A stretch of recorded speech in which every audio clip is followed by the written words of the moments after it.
Hello and welcome to Loving Me, Myself, and Life with me, Joan Misiak. And welcome to the fourth and last episode of the 4-part mini-series, Finding Your Way Back Home. Over the last 3 episodes, I really talked and helped you notice, where did you go? We met fear and we reclaimed our needs. Your needs now are hopefully reclaimed and ready to go. Today, we are making it sustainable.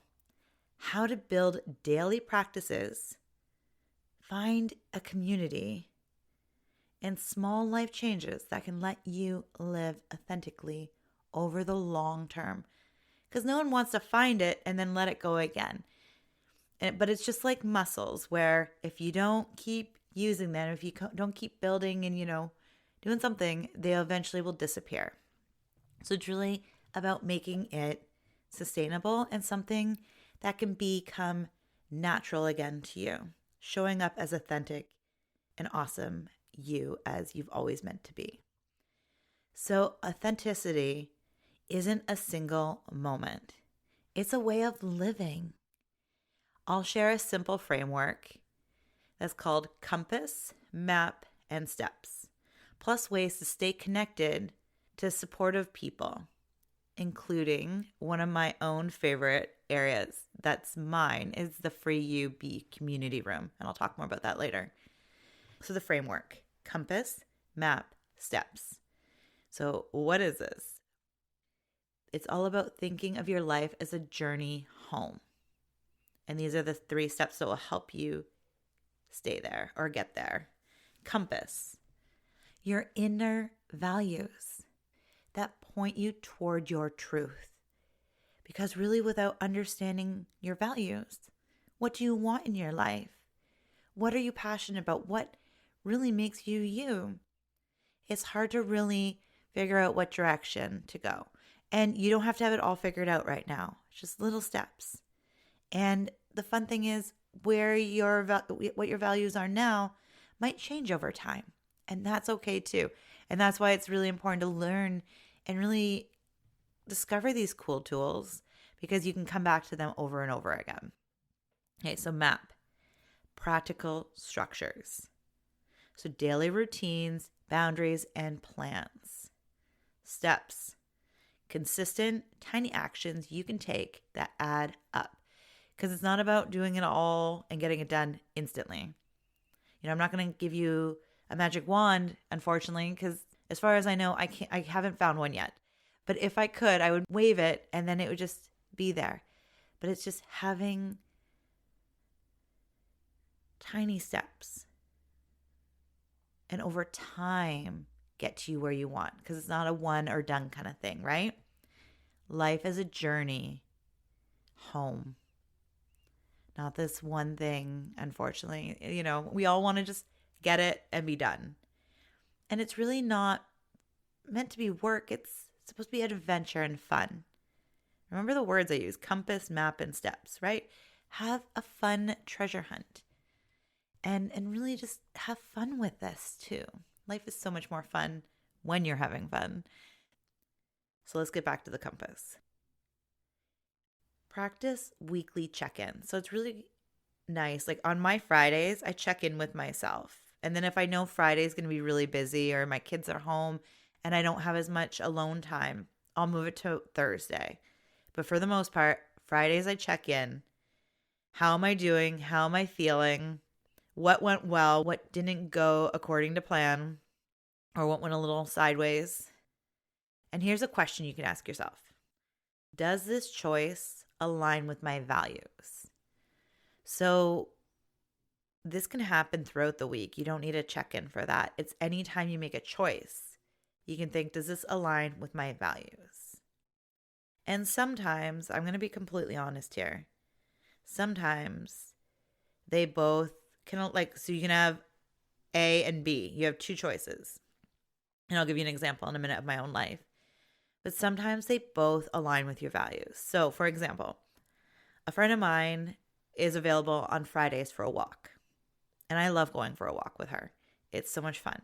It aligns with my values: connection, friendship, getting outside in nature, However, depending on the week, I might have a lot of work that needs to get done.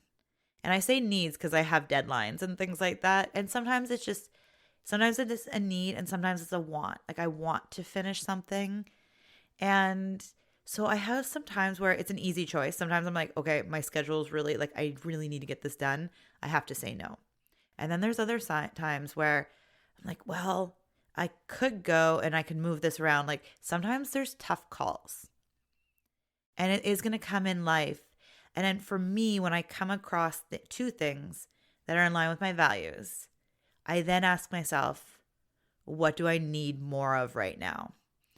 So when I'm going back and forth, like, oh, do I say no because I have this work I'd like to get done? Or do I say yes because I really want to go for a walk? And if I haven't got out of the house for a while because I've been busy working, or I'm just not really feeling connected to my creative side or something, then I'll take that walk. I'm like, you know what? I need to shift. I need to have fun. And if I haven't been connecting, like there was one time that I'm like, I really could have used, another extra hour and a half in the office doing things. It's prime time creative work too, is usually when we go. So I could have stayed in my office, but I knew at that time what I needed was connection and just to hang out with a friend and just to unplug and get back in nature. So again, sometimes we have difficult decisions to make because sometimes both things can line up with our values. But when you know what your values are, it is easier most of the time to make those decisions because you know they're linked to your values. Okay, so now the map. Create routines that protect your priorities. So morning rituals, starting the day on like a really solid note. It's really creating that foundation for your day. Work boundaries. I talked about that in last episode where I was really had to focus on my own boundaries around work. And then other people have the opposite problem where maybe work goes into their personal lives. And it's finding those. But I had to like make sure that I honored my work hours. And then creative blocks. Maybe you love creating, painting, writing, drawing, any of those things. And it's finding time for that. Or maybe you love sports or reading, whatever it is, it's finding routines. And it doesn't have to be a lot of time. It's amazing. We all have 24 hours in the day. And when we break it up into minutes, 5 minutes of something or 10 minutes of something or even half an hour is not a lot based on the rest of the minutes in our day. For example, when I wake up and sometimes I don't feel like working out, or then I'm like, oh, I don't have enough time in my day to work out. Oh my goodness, that's my favorite. Because the funny thing is when I work out, I have more energy, I have more focus. And I actually get more done when I work out. Also, when I have that moment of like, oh my goodness, I don't know if I have 30 minutes to work out. I'm like, wait a second. It's only 30 minutes. How many minutes do we have in a whole day? It's a lot. I don't have it on the top of my head. So if you get a calculator or do the math. My son's not here to do it. He loves math. Anyways, we all have the same 24 hours, but it's how we show up and what we focus on. But it's taking those times and blocking them off, honoring those moments. I'm not going to get into like finding the time leaks. I have other episodes that talk about that, but it's really honoring your values, honoring what will make you light up and really making time for that. And then if life happens, it's not an all or nothing. Like say, for example, actually, it's not even an example. It's for real. It's my real life. So the time changed this week. And Monday, I was a mess. I was just so tired. Like I barely could function. I decided not to work out. It was a bummer. I didn't feel great about it, but I did it. I skipped over it. And then I went line dancing on the Tuesday at night after I had a nap because I was still feeling tired. But then come Wednesday, today, the day I'm recording, I was like, I got enough energy. Like I don't have to do it fully or amazingly. I just need to show up. And I did. However, years ago, the old Jody would have been like, well, I didn't work out on Monday. So whatever, let's not do strength training again on Wednesday. The new me is like, no, you know what? Monday was okay. Like it happened, but I can show up Wednesday with strength training. I got this, right? Like it doesn't have to be an all or nothing. So say you have a routine, a morning ritual. It's about setting the intention to show up and do it. But here's the thing. Life happens. It's trying to show up, the best you can, as much as you can, and then sending yourself love on those hard days. Because again, life happens. And it's just trying to be as consistent as possible. I find in my own life, consistency really does help me. The more I'm consistent, the more I feel good, and the more I'm connected to who I am. When I'm all over the place, I really feel all over the place.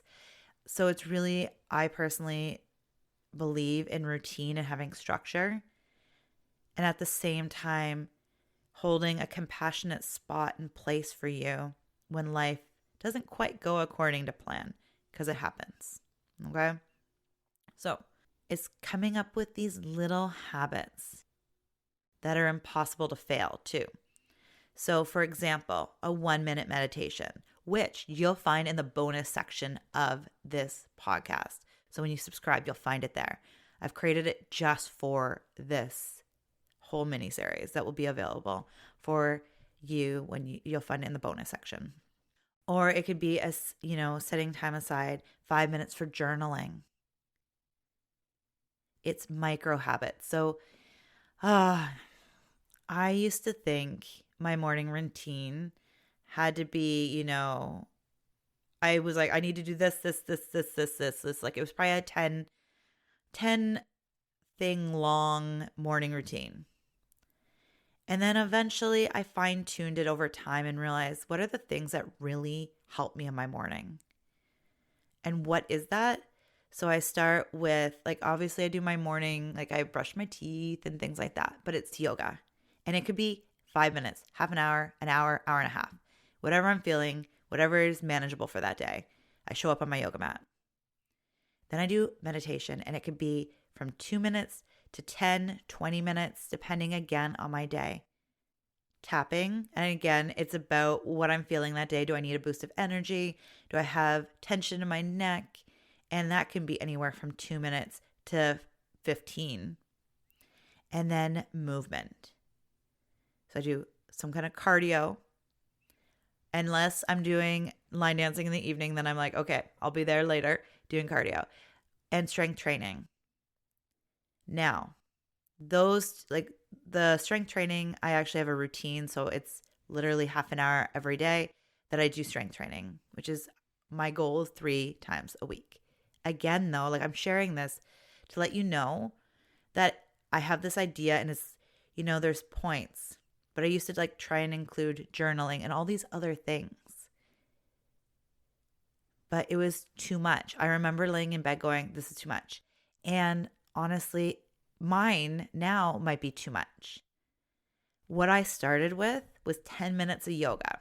That's how I started. I'd wake up, 10 minutes of yoga, whatever that was, and just 10 minutes. And then it slowly built. But I learned that I really wanted to fine tune my mornings so I could show up for you, for my community, and really just bring my best self. So I really got clear on what that was. So again, I hope I didn't overwhelm you. I just realized that I gave you my whole morning routine, and it might feel overwhelming. I want to really be clear here, though. Sometimes my morning routine can be 15 minutes, 20 minutes, right? And another time it could be an hour, hour and a half, all grouped together. It depends on how much I really want to, be there. And sometimes I just I've put off my morning routine off so long that I needed a little extra, right? So I'm sharing this to let you know that it's not perfect. I don't show up perfectly. I show up and do the best I can with whatever day is in front of me. I hope you hear that. So start small. It can be as simple as, okay, this week, or even if it's you go to bed tomorrow, I'm going to start a morning routine. I'm going to listen to that 1-minute meditation. That's it. Start small.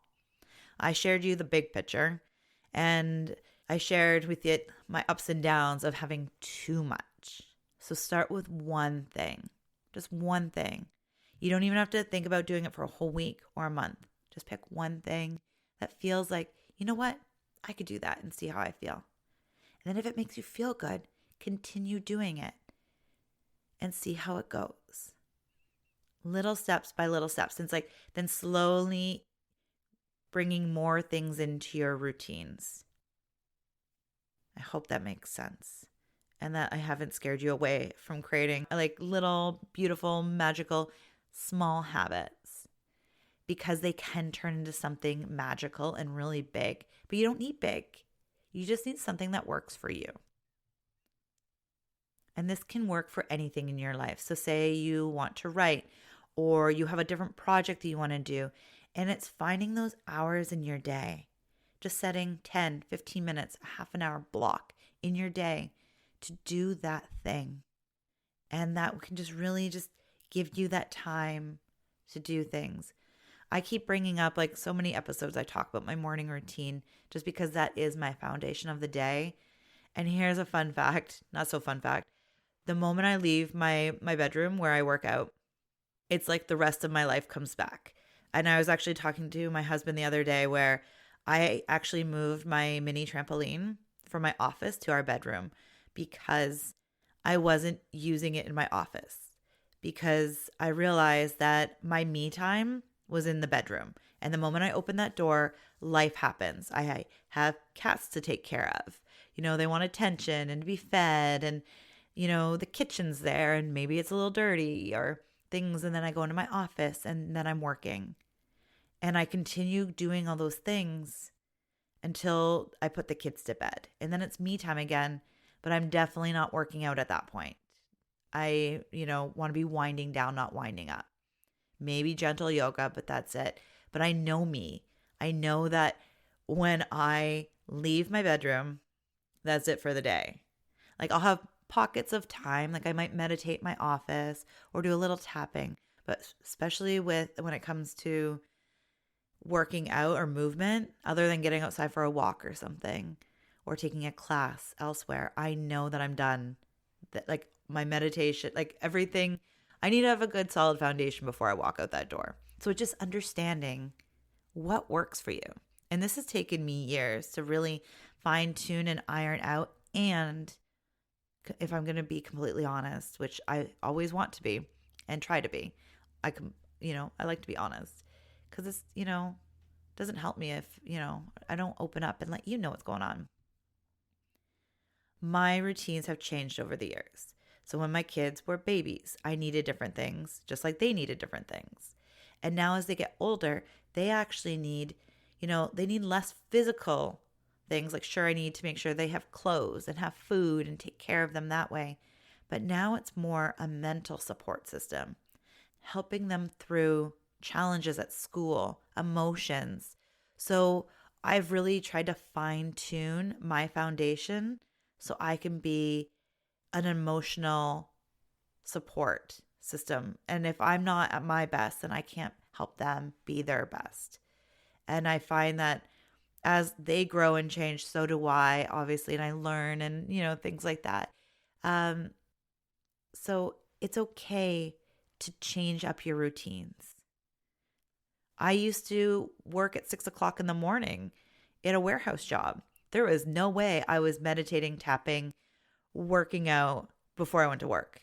I actually came home, ate supper really early, and then I would go to the gym and do different yoga, like different classes. I'd do yoga class and do different things. I didn't know about tapping back then, but I did all those other things because I was done work at 2 o'clock in the afternoon. So I had all this afternoon time. So depending on your life, your routine might not be a morning routine. It might be a lunchtime break or an afternoon thing or an evening. It's really up to you, but I shared mine because it has evolved and changed and shaped into this really beautiful thing, but it has taken time. So it's about being curious and, get a sense of adventure here. Just because you pick a morning routine or you pick one thing to try doesn't mean you have to stick with it if it doesn't feel right. However, I want to say try to do something for at least a little bit of time, because the first time you try something, it might be weird and uncomfortable. It probably will be. But then it's doing it again and seeing, like, try a few times to see if it's for you. Don't phone it in right away unless it really didn't go well. Okay. So here's the thing. We all need a community. We all need connection. It's actually one of the most challenging things I've had on my own self-love journey, where I look around and I don't feel that people are doing the things I'm doing. Or, I don't feel supported in certain areas. Like, I just never had that where, I just really had this really community where I could be me. Like, it took me a long time to just not care what other people thought. And one of the things I wish I had was a safe place to really discover who I am, somebody to hold space for me and let me know, like, you know what? You're going to be okay. Like, I'm here. I'm holding you. I have this beautiful space. Like, let's hold each other up and really figure it out, because it was a stumbling journey for me. And that's why I've created the BU community room. It's a free space where you can show up imperfectly, because there's no such thing as perfect. It's perfectly imperfect, and that's totally cool. You can, find yourself and then try something on and be like, oh, you know what? That's okay. That didn't work for me. It's not about failing. It's about discovery. You try a 1-minute meditation in the morning. You're like, okay, the first one, maybe it went okay. Maybe it didn't. It's like, I'll try it again. And then it's okay if you're sharing it in the BU community room and say, hey guys, I'm trying this. And then you can come back like, you know what? This wasn't for me. There's no judgment. We want you to feel supported. We want you to really get to know yourself again. And we want you to show up authentically true to yourself. Now, that doesn't mean we have to, say, I don't like hate on meditation. We can just say it wasn't for me, because it's all about love in this community room. I don't want to hear any hate things or anything like that. It's all about love, and we can still be truthful and honest coming from a place of love. Like, I didn't like the meditation. It wasn't for me. It's like, did somebody else have an idea I can use, or things like that? So it's all about love and supporting each other, and not dissing or putting things down, but saying, okay, this wasn't for me. And the more you say that, the more you can find the things that are for you. And when you're honest and true with compassion and love, you can really rediscover who you are. So if you're ready to find and be a part of a community, really practice new habits and receive encouragement, please join the BU community room at jodymisiak.com. It is so much more fun when you walk this journey with others who can celebrate your attempts and normalize setbacks, because setbacks happen. And then having those people there going, I see you, I hear you. How can I help? I look forward to seeing you over in the BU community room. I'd love to get to know you. And you'll find the link for it too in the description of this podcast. So setbacks are a part of the journey. And when you slip, because we all do, respond with curiosity and adventure, not shame. You can ask yourself, what happened? What can I learn? What small step will I take? Keep your focus on making choices that reflect your values, not on perfection or this idea of like life is perfect, right? Or other people's values or expectations. Thank you so much for traveling with me through finding your way back home. Coming home is not a final destination. It's a daily returning. It's this beautiful place to just live and be. If this mini series helped, please subscribe, leave a comment or review, and share with someone who might be ready to come back home too. Visit jodymisiak.com for resources and other ways I can support you. And of course, we'd love to have you in the BU community room so I can keep supporting you on this beautiful journey. Until next time, be gentle with yourself and keep taking the small steps that lead you home. Take care and have a beautiful, beautiful day. Thanks for being here. Bye for now.